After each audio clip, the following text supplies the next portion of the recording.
Hello friends and all the viewers. I'm Ineka Fitzgerald. Because हम आज हम discussion कर रहे हैं projectile motion and work power energy का जो चैप्टर है इसमें वर्क के क्वेश्चन मैंने आपको डिस्कस कर लिए थे पावर के क्वेश्चन पावर का यूनिट डायमेंशन उसका लास्ट जो इसका सेक्शन है ना वो है एनर्जी का तो एनर्जी के क्वेश्चन एंड प्रोजेक्टाइल मोशन के जितने भी क्वेश्चन पूछे जाते हैं मेरा न्यूज के नहीं आने तो वो हम डिस्कस करते हैं।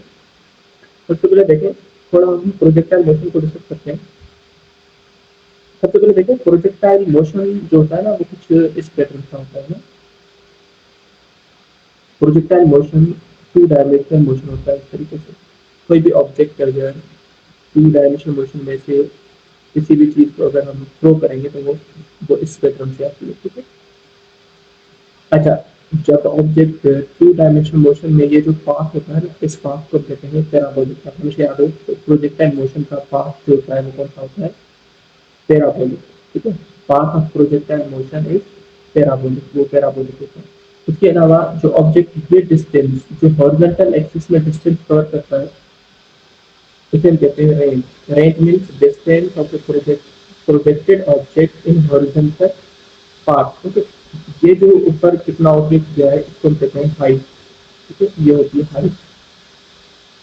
तो मतलब ऑब्जेक्ट फ्रॉम एक्स एक्सिस कितना ऊपर गया है ये होती है हाइट और distance of the object covered in horizontal path is known as range.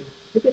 तो प्रोजेक्टाइल मोशन में अब ये तो कॉन्सेप्ट आएगा जब कोई भी ऑब्जेक्ट इनिशियली हम थ्रो करते हैं तो उसकी वेलोसिटी यहाँ पर दो वेलोसिटी के कंपोनेंट होते हैं। एक होती है यहाँ पर हॉरिजॉन्टल वेलोसिटी जिसको हम यू एक्स के नाम से जानते हैं और एक होती है वर्टिकल वेलोसिटी जिसको हम यू वाई के नाम से जानते हैं। तो u y means vertical velocity of object या velocity of object in y axis and the velocity of rocket in x axis। हमेशा याद हो कि जब हम प्रोजेक्टाइल मोशन को देखते हैं तो एक आइडियल कंडीशन होती है इसमें हम ये कहते हैं कि नो एयर रेजिस्टेंस। हम ये कहते हैं ना कि इसमें कोई भी एयर रेजिस्टेंस नहीं है, नो एयर रेजिस्टेंस। इसमें एयर रेजिस्टेंस नहीं है।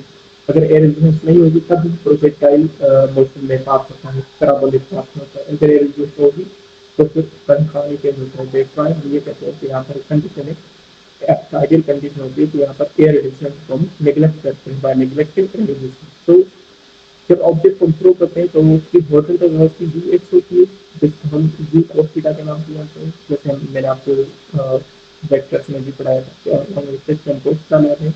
तो यू वाई की अगर हम बात करें तो यू वाई क्योंकि ये अलॉन्ग वाई एक्सिस से तो ये होता है यू साइन थीटा, इसके अलावा होता है यू तो u y equal to u sine theta and u x equal to u cos theta. अब जब भी कोई ऑब्जेक्ट प्रोजेक्टाइल मोशन में पैराबोलिक पाथ में डिस्टेंस कवर करता है तो हॉरिजॉन्टल डिस्टेंस को हम रेंज कहते हैं, वर्टिकल को हाइट कहते हैं। अब जब कोई ऑब्जेक्ट इस पाथ से, ठीक है, ये जो इसका पाथ है प्रोजेक्टेड पाथ, ठीक है, ये जो इसका पाथ है इस पाथ पे जब कोई ऑब्जेक्ट इस डायरेक्शन में मूव करता है ना अलोंग दिस डायरेक्शन तो इसकी वर्टिकल वेलोसिटी चेंज होती है ना बाय जब ऑब्जेक्ट थ्रो करते हैं तो इसकी वर्टिकल वेलोसिटी डिक्रीज होती है जब ये इस मैक्सिमम हाइट पर पहुंचता है तो यहाँ पर यू वाई क्या बन जाती है यू वाई को जीरो। ठीक है। तो हमें तो याद हो कि जब भी कोई ऑब्जेक्ट अपवर्ड हम थ्रो करते हैं तो उसकी वर्टिकल वेलोसिटी डिक्रीज होते होते और हाईएस्ट पॉइंट पर उसकी वर्टिकल वेलोसिटी जीरो बन जाती है और फिर जब ऑब्जेक्ट उससे डाउन आता है तो फिर वर्टिकल वेलोसिटी बढ़ती है तो यहाँ पर फिर अगेन नेगेटिव हो जाती है। और हॉरिजॉन्टल वेलोसिटी हमेशा कांस्टेंट होती है। Horizontal velocity of the projected object is always constant, हमेशा हम कांस्टेंट लेते हैं। ठीक है। तो ये चीज याद होनी चाहिए। इसको हम क्या हम लेते हैं कांस्टेंट लेते हैं। ठीक है। तो ये कुछ मेन पॉइंट्स थी। अब तो डायरेक्टली फॉर्मूला क्या क्या देखें। Horizontal component of the velocity you cos theta मेरा आपको बताएं। ठीक है। तो जहाँ पर यू जो है इनिशियल वेलोसिटी और थीटा जिस एंगल पर ऑब्जेक्ट प्रोजेक्ट किया गया है। इसके अलावा वर्टिकल वेलोसिटी की अगर बात करें तो vertical velocity u sine vertical velocity u sine theta, ये मैंने आपको बताया यू साइन थीटा। और टाइम ऑफ फ्लाइट मतलब जब भी ऑब्जेक्ट थ्रो करेंगे तो उसका टाइम भी लगेगा, उसको टाइम कितना लगेगा ये टाइम का फॉर्मूला है। ठीक है। तो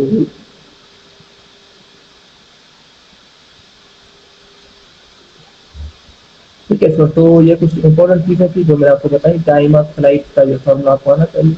ठीक है। उसके अलावा अगर हम बात करें कि यहाँ पर ये जो चीज है ना ये ग्रेविटेशनल एक्सलेशन की ठीक है। इसके अलावा देखें कि time of flight depends on, time of flight किस पर डिपेंड करता है, होरिजेंटल वेलोसिटी, मास, वर्टिकल वेलोसिटी या रेंज ओनली। तो टाइम ऑफ फ्लाइट डिपेंड करता है vertical component of the velocity ना, वेलोसिटी के वर्टिकल कंपोनेंट पर डिपेंड करता है।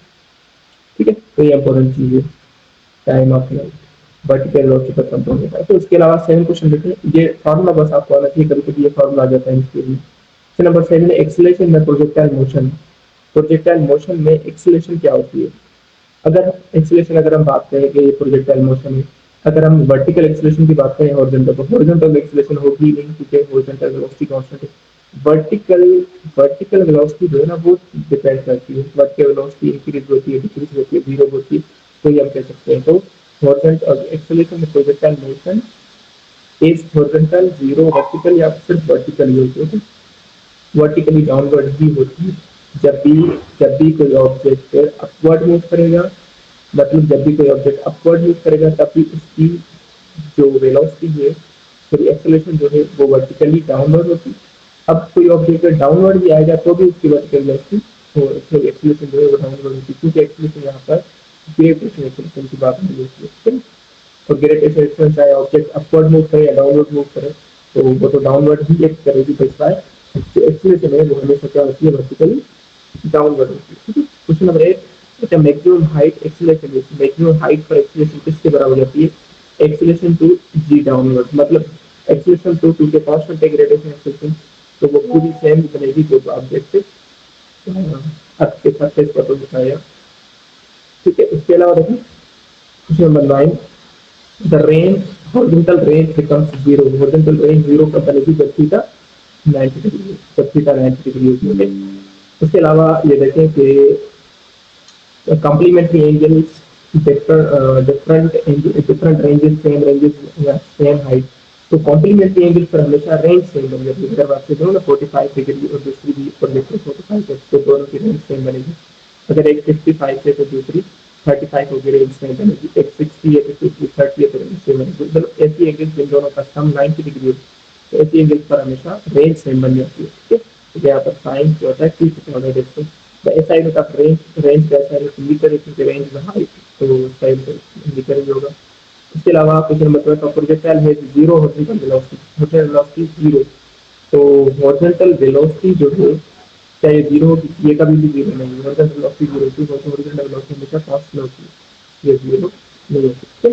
13, vertical motion of the projectile is uniformly accelerated, vertical motion जो होता है वो यूनिफॉर्मली एक्सीलरेटेड होता है, ठीक है। मतलब उसकी एक्सीलरेशन थ्योरेटिक में एक्सप्रेशन होती है ना, मतलब वो कांस्टेंट होती है बट एक्सप्रेशन होती है। लेकिन अगर आपको कोई पूछे कि हॉरिजॉन्टल एक्सप्रेशन होगी या नहीं होगी प्रोजेक्टाइल मोशन, तो हॉरिजॉन्टल एक्सप्रेशन नहीं होगी। Range is greatest when projectile length है, रेंज ग्रेटेस्ट कब होगी, same level, higher level, lower level या फिर इनफाइनाइट हाइट। तो स्टैंडर्ड रेंज फॉर्मूला है, यहाँ पर अगर हम रेंज का फॉर्मूला अप्लाई करेंगे तो पता चल जाएगा कि रेंज जो है वो ग्रेटेस्ट किस पर होगी, ठीक है। ये इम्पोर्टेंट है। इसके अलावा देखिए 50 at the highest point projectile move horizontal only, vertical stop completely. देखिए अगर कोई ऑब्जेक्ट अपनी हाईएस्ट पीक पर होता है ना, जैसे कोई ऑब्जेक्ट अपनी इस पीक पर है, इस पीक पर लेट्स सपोज ये इसकी पीक पॉइंट है, तो इस पीक पॉइंट पर ऑब्जेक्ट सिंपली इस डायरेक्शन में मूव करता है, इस डायरेक्शन में, ठीक है। इस डायरेक्शन में थोड़ा सा मूव करके फिर ये ऑब्जेक्ट जो डाउनवर्ड आता है, तो मतलब इसके हाईएस्ट पीक पर ऑब्जेक्ट हॉरिजॉन्टली मूव करता है, ठीक है ना, ये थोड़ा सा कॉन्सेप्चुअल है। इसके अलावा देखिए 16 क्वेश्चन है, which quantity changes continuously, vertical velocity हमेशा चेंज होती है, हॉरिजॉन्टल तो कांस्टेंट होती है। 17 angle of projection increases from 0 to 45, range increases, ठीक है। जब एंगल 0 से 45 तक होगी तो फिर हमेशा क्या होती है, तो उसकी प्रोजेक्टाइल मोशन की जो रेंज है वो हमेशा इंक्रीज होती रहती है, ठीक है ना। इसके अलावा projectile motion is an example of, projectile motion two dimensional है, आपको स्टार्टिंग में बताया था projectile motion two dimensional motion होता है। क्वेश्चन नंबर 19 है कि velocity at a projectile can be resolved into horizontal and vertical components, इसमें हम ux हॉरिजॉन्टल लेते हैं, u cos थीटा, और uy वर्टिकल लेते हैं, u sin थीटा, ठीक है। तो हॉरिजॉन्टल में और वर्टिकल दोनों में ब्रेक करते हैं। 20 question, acceleration is due to gravity affects vertical velocity only, acceleration due to gravity जो होती है ना वो सिर्फ वर्टिकल वेलोसिटी को ही अफेक्ट कर सकती है, क्योंकि हॉरिजॉन्टल वेलोसिटी तो कांस्टेंट होती है, ठीक है। तो ये कुछ इंपॉर्टेंट एमसीक्यू थे। अब आ जाते हैं कि एनर्जी के इंपॉर्टेंट एमसीक्यू। अब यहाँ पर चैप्टर वैसे वर्क पावर एंड एनर्जी है, लेकिन मैंने वर्क के भी आपसे एमसीक्यू शेयर किए थे, ठीक है, पावर के भी, तो एनर्जी के भी नहीं थे, तो ये मैं आपको समझाता हूँ। देखिए क्वेश्चन नंबर 1 बहुत ज़्यादा important, if velocity increases by 20%, अगर वेलोसिटी इंक्रीज होगी 20%, काइनेटिक एनर्जी इंक्रीजेस बाय, तो काइनेटिक एनर्जी कितना इंक्रीज होगी। अभी आप देखें, हमें पता है कि काइनेटिक एनर्जी का जो फॉर्मूला होता है वो होता है 1/2 mv², है ना, ये फॉर्मूला होता है 1/2 mv²। ठीक है, अब देखें कि अगर हम ये कहते हैं कि 20% इंक्रीज हो रही है, 20% क्या हो रही है, इंक्रीज हो रही है, तो इसका सिंपल फॉर्मूला ये है कि अगर आपको न्यू काइनेटिक एनर्जी फाइंड करनी है तो आप ये फॉर्मूला यूज करेंगे। अब देखिए अगर न्यू काइनेटिक एनर्जी फाइंड करनी है तो ये होगा 1 प्लस ये एक्स की वैल्यू 20 किसकी वैल्यू है, ये आप इस तरह से सॉल्व करके एक्स की वैल्यू 20/100, तो ये इसका आप क्या करते हैं, स्क्वायर करते हैं, तो ये क्या होगा 1 प्लस ये 20, ये 1/5 होगा, और 1/5 मतलब ये 0.2 होगा, फिर ये इसका क्या हो जाएगा स्क्वायर, फिर ये 1.2 है और 1.2 का स्क्वायर, फिर 1.2 का स्क्वायर किसके बराबर होता है, 1.2 का स्क्वायर होता है 1.44 के बराबर होता है। ठीक है, अब देखिए ये न्यू काइनेटिक एनर्जी है ना, अब न्यू काइनेटिक एनर्जी है, इसको परसेंटेज में कन्वर्ट करें, तो परसेंटेज में कन्वर्ट करने के लिए हम इसको 100 से मल्टीप्लाई करते हैं। जब आप इसको 100 से मल्टीप्लाई करेंगे तो ये होगा 144%, 144%। अब लेट्स सपोज हम ये करते हैं कि उसकी इनिशियल जो वेलोसिटी थी, यानी इनिशियल काइनेटिक एनर्जी वो 100%, क्या थी 100%, इनिशियली 100% ही होगी ना। अब 100% से कितना होगी 144, तो कितना इंक्रीज होगी। ठीक है, इनका आप डिफरेंस निकालें, आप इंटरेस्ट रखें, डिफरेंस निकालें, तो ये क्या होगा, ये होगा 144 माइनस 100%, तो इनका डिफरेंस तो आपको आ जाएगा 44%, मतलब इन दोनों की यानी ऑब्जेक्ट की काइनेटिक एनर्जी कितना इंक्रीज होगी 44%। ठीक है, तो ये सिंपल फॉर्मूला। अब यहाँ पर डिक्रीज जो होता है ना, तो भी आपको अभी सीधी फॉर्मूले से करेंगे। ठीक है, नेक्स्ट देखिए formula for kinetic energy 1/2mv², kinetic energy mass object के मास पर डिपेंड करती है और वेलोसिटी पर डिपेंड करती है, वेलोसिटी पर कैसे स्क्वायर ऑफ वेलोसिटी। ओके, ऐसा है रूट ऑफ एनर्जी, एनर्जी कैसा है जो जोल होता है और एनर्जी का सीजीएस यूनिट अर्ग होता है, इन दोनों के बीच में रिलेशन भी आपको आना चाहिए। ठीक है, आगे चलते हैं, CGS unit of energy, energy का सीजीएस यूनिट अर्ग होता है। ठीक है, तो उसके अलावा देखिए FPS unit of energy, foot and pound, FPS unit होता है एनर्जी का, 1 जूल कितने अर्ग के बराबर होता है 10 पावर 7 अर्ग। अगर आपकी ये पूछे कि 1 अर्ग जो है ये कितने 1 अर्ग जो है कितने जूल के बराबर होता है, ये 10 पावर -7। ठीक है, दोनों का रिवर्स, अगर 1 जूल पूछा जाए 1 जूल किसके बराबर है, ये बराबर 10 पावर 7 अर्ग। ये तो ये रिलेशन याद रखना। इसके अलावा seven potential energy depends on potential energy. अब देखिए पोटेंशियल एनर्जी का फॉर्मूला होता है mgh, यानी ऑब्जेक्ट के मास पर भी डिपेंड करती है। ठीक है, जी ग्रेटर एक्सप्रेशन तो करेगी और हाइट पर भी डिपेंड करती है। तो यहाँ पर देखिए स्पीड नहीं करेगी, डेंसिटी नहीं, हाइट पर करती है, और दूसरा किस पर, ऑब्जेक्ट के मास पर भी डिपेंड करती है। ठीक है, हाइट का मतलब ये कि अगर कोई ऑब्जेक्ट यहाँ पर है, जितना अब एक ऑब्जेक्ट यहाँ पर आया है इस हाइट पर, जैसे कोई इसकी हाइट 5 मीटर, दूसरा ऑब्जेक्ट यहाँ पर आया है 10 मीटर, तो जाहिर सी बात है ना, इस ऑब्जेक्ट की पोटेंशियल एनर्जी यहाँ पर ज्यादा होगी और इस ऑब्जेक्ट की पोटेंशियल एनर्जी यहाँ पर कम होगी।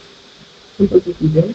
हमें देखें कि a 2 kg body moving at a 3 meter per second has a direct energy, की direct energy होगी, तो सिंपल फॉर्मूला 1/m, m की जगह 2 जी स्क्वायर, वी 3 है 3 का स्क्वायर, तो ये होगा 1/2, इसको तुम कैसे कर रहे हैं। ठीक है, तो 3 का स्क्वायर क्या हो जाएगा 9, 3 का स्क्वायर क्या होगा 9, तो आप सिंपल यहाँ पर 9 ठीक है, तो यहाँ पर 9 सिंपल फॉर्मूला करती है प्लस में। इसके अलावा question number 8, a 5 kg object at a height 2 meter has potential energy, potential energy। अब देखिए potential energy का फॉर्मूला क्या है, mg, m क्या है 5, मास उसका 5, g की वैल्यू यहाँ पर गिवन है 10 वैल्यू, 10, हाइट कितनी है इसकी 2 मीटर हाइट है, तो इसको मल्टीप्लाई करें 3 10 और 30, 30 को 2 से, फिर ये 5 10, 5 10 का 50, 50 को 2 से करेंगे तो 100 जूल। ठीक है, क्योंकि एनर्जी है पोटेंशियल तो एनर्जी का वैल्यू है। Number 9, if the velocity double kinetic energy becomes, ठीक है, kinetic energy किसके बराबर होता है mg स्क्वायर, अगर वेलोसिटी डबल होगी, ठीक है, अगर वेलोसिटी क्या होगी डबल, तो यहाँ पर ये हो जाएगा 2v स्क्वायर, तो डबल होगी तो ये चीज क्या बनेगी, ये बनेगी 2 का स्क्वायर, ये बन जाएगा 4, और यहाँ पर बनेगा मेरा 0.2 mv। तो ये तो 4 ही है, लेकिन ये किसके बराबर है, ये तो काइनेटिक एनर्जी के बराबर है, 5 किसके बराबर है 4 टाइम्स के बराबर, 4 times. Number 10 1 erg equals to 1 erg 10 power minus 7 joule के बराबर होता है। मैंने आपको बताया, ठीक है। नंबर 11 है कि स्टेशनरी ऑब्जेक्ट, स्टेशनरी अगर ऑब्जेक्ट होगा तो उसकी काइनेटिक एनर्जी क्या है, तो जीरो काइनेटिक एनर्जी, क्योंकि काइनेटिक एनर्जी ऑब्जेक्ट की वो एनर्जी है जो मोशन मोशन प्रोड्यूस होती है। अगर ऑब्जेक्ट में मोशन नहीं होगा तो उसकी काइनेटिक एनर्जी होगी, बहुत सिंपल चीज है। अगर देखें, अगर कोई ऑब्जेक्ट यहाँ पर पड़ा है उसकी पोटेंशियल एनर्जी नहीं होगी। अगर ये ऑब्जेक्ट मूव करेगा तभी तो उसमें पोटेंशियल एनर्जी आएगी, क्योंकि पोटेंशियल एनर्जी वो एनर्जी होती है जब कोई ऑब्जेक्ट अगेंस्ट किसी चीज के वर्क करता है। जब कोई ऑब्जेक्ट अगेंस्ट किसी फील्ड के वर्क करता है तो उसमें कौन सी एनर्जी आती है, kinetic energy, sorry potential energy. अगर कोई ऑब्जेक्ट मोशन होता है तो उसमें कौन सी एनर्जी आती है, काइनेटिक एनर्जी। मतलब energy produced by body due to motion is known as kinetic energy. Energy produced by body due to against work of any field known as potential energy. तो यहाँ पर पोटेंशियल एनर्जी हाइट के लिए करती है। इसके बाद क्वेश्चन नंबर 12, 10 के जो object raise to 5 meter height, इसकी पोटेंशियल देखें। पोटेंशियल एनर्जी का फॉर्मूला होता है mgh, मास है 10, जी की यहाँ पर 10 लेंगे और h की 5, तो मल्टीप्लाई करें 10 10 यहाँ 100 100 into 500 तो कभी कभी आपको एनर्जी की यूनिट होती है और आपकी ऑब्जेक्ट का मास पूछते हैं, कभी कभी आपको एनर्जी की यूनिट होती है, ऑब्जेक्ट की हाइट पूछते हैं, ठीक है। तो ये भी तरीके से चेंज करके करना है। दूसरा बात 15, which point P affects both kinetic energy as well as potential energy। kinetic energy का फॉर्मूला देखें किसके बराबर है, 1/2 mv²। पोटेंशियल एनर्जी का भी फॉर्मूला किसके बराबर है, mgh। दोनों में कौन सी चीज कॉमन है, m, दोनों में कम, तो मास है ना, दोनों को चीज सकते हैं। अगर मास इंक्रीज होगा तो ये दोनों से डायरेक्टली काइनेटिक एनर्जी भी डायरेक्टली है मास से, और पोटेंशियल एनर्जी भी डायरेक्टली है मास से। मतलब अगर मास डबल होगा, अगर मास डबल होगा तो काइनेटिक एनर्जी भी क्या होगी, डबल होगी। अगर मास डबल होगा तो पोटेंशियल एनर्जी भी क्या होगी, डबल, ठीक है। दोनों से डायरेक्टली 1 किलो जूल किसके बराबर है, किलो मीन्स के प्रति के बराबर है, kilo means 10 to the power 3, 10 to the power 3 means 1000, तो 1 किलो मीन्स 1000, ठीक है। इसके अलावा देखें कि क्वेश्चन नंबर 15, मैकेनिकल एनर्जी। अब देखिए मैकेनिकल एनर्जी क्या होती है, मैकेनिकल एनर्जी वो एनर्जी होती है जो टोटल सम होता है काइनेटिक एनर्जी और प्लस पोटेंशियल एनर्जी के सम को हम कहते हैं मैकेनिकल एनर्जी। यहाँ पर मैकेनिकल एनर्जी दोनों का सम होता है, ठीक है। Question number 16, a 4 kg body has a kinetic energy 200 joule, velocity क्या है, देखिए काइनेटिक एनर्जी का फॉर्मूला होता है 1/2 mv²। यहाँ पर काइनेटिक एनर्जी आपको दी है, काइनेटिक एनर्जी आपको कितनी दी है, 200, तो यहाँ पर होगी 200 इक्वल्स टू 1/2, मास आपको कितने 4, तो होगा 4 v² + 4 यहाँ, तो 200 देखिए 200 से मल्टीप्लाई करें तो ये होगा 400 इक्वल्स टू 4v², 4 से डिवाइड करवाते हैं, डिवाइड करना तो 100 होगा इक्वल टू v², तो यहाँ से v की वैल्यू होगी 10 10 नहीं कर सकते, ठीक है। तो 0 से डिवाइड 10, इस तरीके से आप इसको सोच सकते हैं। Question number 17, the energy due to position, ठीक है, position against anything, to change in position against anything, ये लिखते हैं अगेंस्ट एनी चीज, किसी चीज के अगेंस्ट वर्क करना। जब कोई ऑब्जेक्ट ऊपर मूव करता है तो ये ग्रेविटेशनल फील्ड के अगेंस्ट है ना, ग्रेविटेशनल फील्ड के अगेंस्ट वर्क कर रहा है, तभी तो उसमें पोटेंशियल एनर्जी आएगी। पोटेंशियल एनर्जी मींस पोजीशन तो चेंज करें लेकिन अगेंस्ट फील्ड ये लिखना ही होता है, ठीक है। तो यहाँ पर पोटेंशियल एनर्जी और in following body kinetic energy, अगर कोई ऑब्जेक्ट अगर डाउनवर्ड आ रहा है, समझिएगा थोड़ा ना, अगर कोई ऑब्जेक्ट क्या कर रहा है, डाउनवर्ड आ रहा है, तो ये कह रहा है कि काइनेटिक एनर्जी उसकी डिक्रीज होगी, पोटेंशियल एनर्जी इंक्रीज होगी या पोटेंशियल एनर्जी कन्वर्ट होगी काइनेटिक एनर्जी में। अब देखिए जब भी कोई ऑब्जेक्ट किसी हाइट से डाउनवर्ड आता है, हमें पता है ऑब्जेक्ट अपवर्ड मूव करेगा तो काइनेटिक एनर्जी कम होती है और पोटेंशियल एनर्जी बढ़ती है। जब भी कोई ऑब्जेक्ट डाउनवर्ड आएगा तो उसकी काइनेटिक एनर्जी बढ़ेगी तो उसकी पोटेंशियल एनर्जी कम होगी, ठीक है। तो मतलब पोटेंशियल एनर्जी किसमें कन्वर्ट होती जाएगी, काइनेटिक एनर्जी में कन्वर्ट, क्योंकि लॉ ऑफ कंजर्वेशन ऑफ है ना, एनर्जी जिसमें energy neither be created not destroyed but can be change from one energy to another energy या one form to another form, ठीक है, चेंज कर सकते हैं इसको। दैट्स व्हाई तो इसमें potential energy of object height से डाउनवर्ड आएगा तो पोटेंशियल एनर्जी किसमें कन्वर्ट होगी, काइनेटिक में। अगर कोई ऑब्जेक्ट अपवर्ड मूव करेगा तो काइनेटिक एनर्जी किसमें कन्वर्ट होगी, पोटेंशियल, ठीक है। Number 19 in CGS unit of force, force का CGS यूनिट डाइन होता है।